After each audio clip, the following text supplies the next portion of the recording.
Assalamualaikum warahmatullahi wabarakatuh. Waalaikumsalam warahmatullahi wabarakatuh.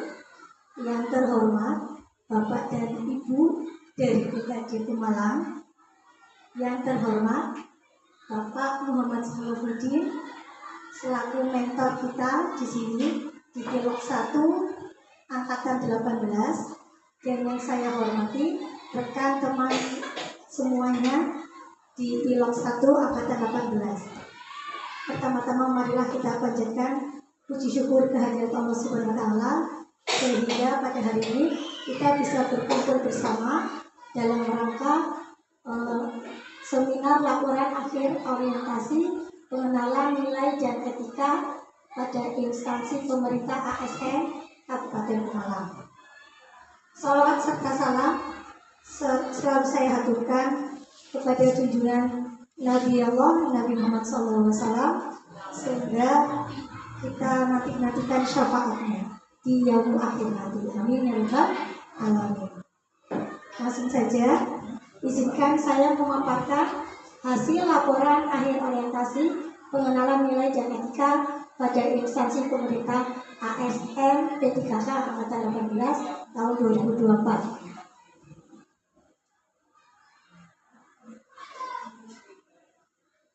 Ini adalah saya sendiri bersama murid saya di SDN 1 Lawanrejo Pemalang, tepatnya di perbatasan Tegal dan Pemalang, tidak jauh dari sini.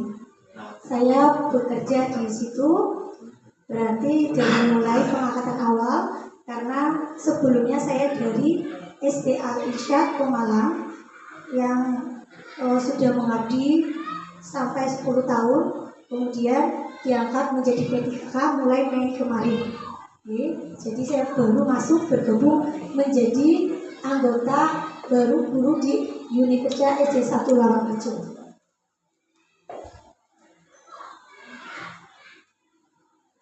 Kemudian visi misi dari SD 1 Lawanrejo adalah visi kami bertakwa, berakhlak mulia, cerdas, terampil, dan disiplin. Kemudian dipaparkan pada misi ada 5, yaitu yang pertama, meningkatkan keimanan dan ketakwaan terhadap Tuhan Yang Maha Esa. Yang kedua, menanamkan budi pekerti luhur. Yang ketiga, meningkatkan kecerdasan dan wawasan keilmuan. Yang keempat, menanamkan keterampilan hidup. Dan yang terakhir, yang kelima, yaitu meningkatkan disiplin yang tinggi. Demikian visi misi dari SD 1 Lawanrejo. Kali ini saya akan memberikan program dalam orientasi ini tentang cara menerapkan keteraturan suasana di dalam kelas. Jadi yang saya ambil adalah suasana yang ada di dalam kelas, bagaimana agar pembelajarannya menjadi nyaman. Yang saya angkat yaitu yang pertama, melakukan komunikasi positif, ya, dan yang kedua, mengelompokkan anak secara fleksibel. Bagaimana keduanya? Nah, yang pertama, melakukan komunikasi positif. Tahapannya yaitu sebelum kita melakukan program tersebut, yang pertama melakukan komunikasi secara positif. Saya sendiri melakukan tahapan kegiatan, yaitu menganalisis kebutuhan belajar siswa terlebih dahulu. Jadi siswa dalam belajar biar suasana nyaman, itu kita bisa menganalisis dengan observasi terlebih dahulu. Dan yang kedua, bisa melakukan tes gaya belajar mereka. Ada anak yang gaya belajarnya secara auditori atau pendengaran, ada yang gaya belajarnya secara visual atau penglihatan, bahkan ada yang pembelajarannya itu di lingkungan alam. Jadi kita kenali dulu, melakukan tes gaya belajar bisa melalui link di depan. Yang ketiga, kemudian tahapannya berkomunikasi dan berkonsultasi dengan kepala sekolah serta teman sejawat. Ya, sebelum kita melakukan pembelajaran, alangkah baiknya kita bertanya lebih dulu kepada mereka yang sudah mengenal anak-anak terlebih dahulu, karena memang saya di situ termasuk baru ya. Jadi saya berkomunikasi dan konsultasi dengan rekan yang ada di sana. Kemudian memanggil siswa dengan menyebut namanya. Ini penting ya. Tidak dengan bentuk tubuhnya, misalnya si gendut atau si kurus dan lain-lain, itu tidak diperkenankan bagi saya ya, dalam pemaparan ini, karena itu menciptakan suasana kelas yang tidak kondusif. Kemudian menyampaikan harapan positif ya, harapan positif, misalnya saya sebagai guru menyampaikan kepada siswa, meyakinkan bahwa mereka dalam pembelajaran akan mengikuti dengan baik. Itu adalah salah satu harapan positif dari guru. Kemudian melakukan aktivitas yang mencairkan suasana kelas. Contohnya seperti permainan, kemudian cerita-cerita lucu. Itu akan membuat anak lebih tidak kaku di dalam kelas ya. Jadi suasana kelas menjadi lebih fleksibel. Nah, apa ya hasil dari kegiatan tersebut? Harapan saya yaitu terlaksanakannya komunikasi yang positif. Yang kedua, terciptanya pembelajaran dengan suasana kelas yang kondusif. Yang ketiga, terlaksananya kegiatan pembelajaran yang menarik dan menyenangkan. Kemudian, penerapan nilai berakhlak ada kolaboratif, harmonis, adaptif, dan kompeten. Kemudian, yang kedua, selain komunikasi yang baik, ada juga program untuk pengelompokan yang lebih fleksibel. Maksudnya bagaimana? Dalam tahapan ini, saya akan mengelompokkan murid dengan menyampaikan tujuannya tersebut. Tujuannya apa? Pembelajaran itu dijadikan kelompok. Misalnya, kita akan belajar kelompok agar anak itu dapat belajar dari teman sekelompoknya yang lain dan saling membantu. Nah, bisa kita sampaikan tujuan kita melakukan pembelajaran kelompok. Kemudian yang kedua, membagi peran dalam kelompok agar semua anggota terlibat aktif. Misalnya bagaimana? Dalam kelompok misalnya ada 3 orang. Satu kelompok itu bisa dibagi perannya masing-masing. Misalnya anak yang pertama itu sebagai pemimpin diskusi, yang kedua sebagai pengumpul informasi, yang ketiga sebagai mencatat hasil dari diskusi. Jadi semua anggota kelompok ikut berperan aktif dalam pembelajaran. Yang ketiga, mengajak murid berperan aktif dalam kelompok. Guru bisa mengajak diskusi sebagai pemancing. Misalnya dalam kelompok A, anak-anak, pembelajaran hari ini, apa kalian sudah paham? Sebutkan namanya, dari kelompok mana. Itu akan membuat anak tertarik dalam pembelajaran.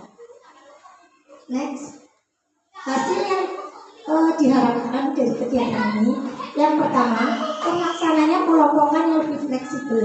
Yang kedua, terciptanya pembelajaran dengan suasana kelas yang kondusif. Yang ketiga, tercapainya pembelajaran yang menarik dan memotivasi siswa. Ini harapan dari pengelompokan tersebut. Kemudian penerapan nilai berakhlak ada adaptif, kompeten, berorientasi, pelayanan. Ya, demikian pemaparan yang saya sampaikan. Barangkali ada teman-teman yang ingin bertanya, silahkan. Monggo.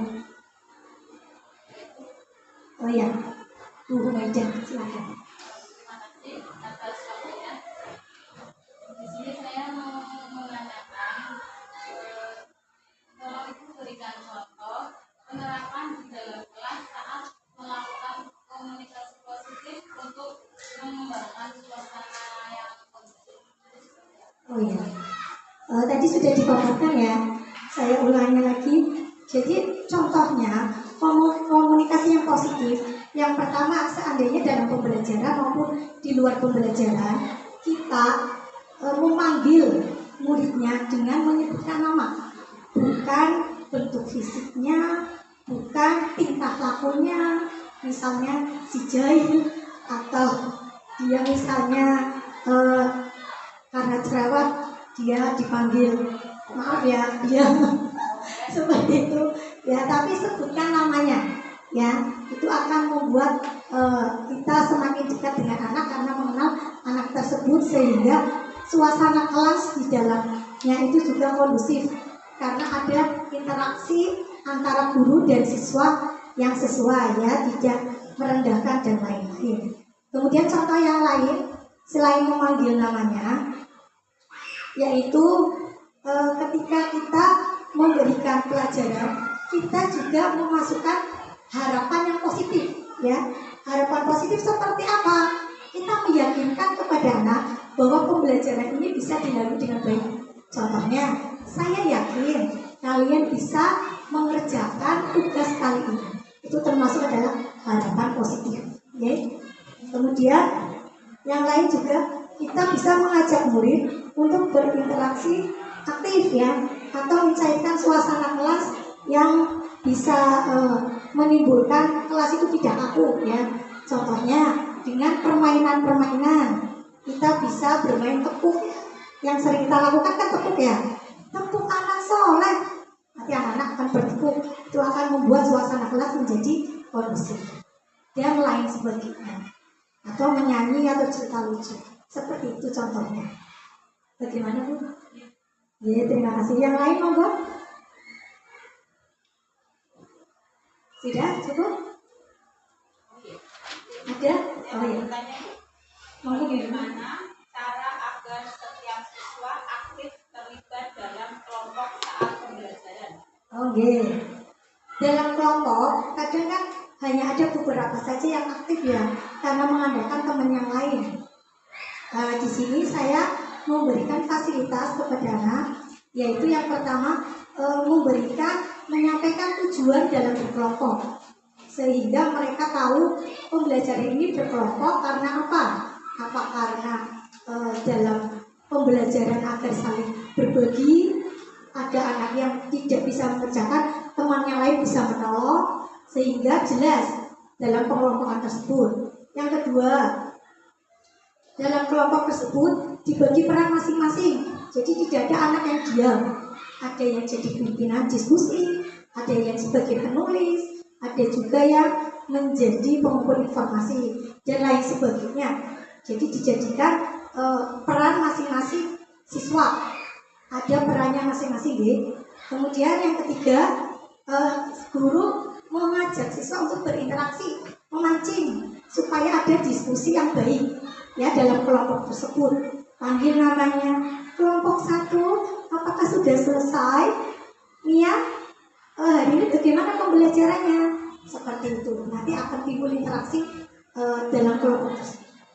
Ya, sekian dari saya. Monggo Pak Menko, barangkali ada sedikit saran dan ada dari peserta yang lain barangkali masih ada pertanyaan?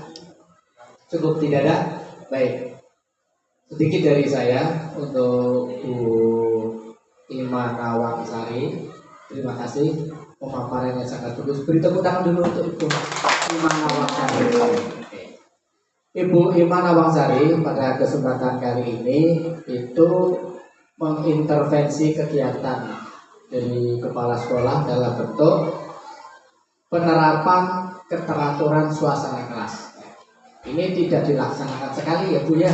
Iya, tapi setiap hari, setiap kali pembelajaran, keteraturan suasana kelas ini tetap menjadi fokus Bu Imana Wangsari.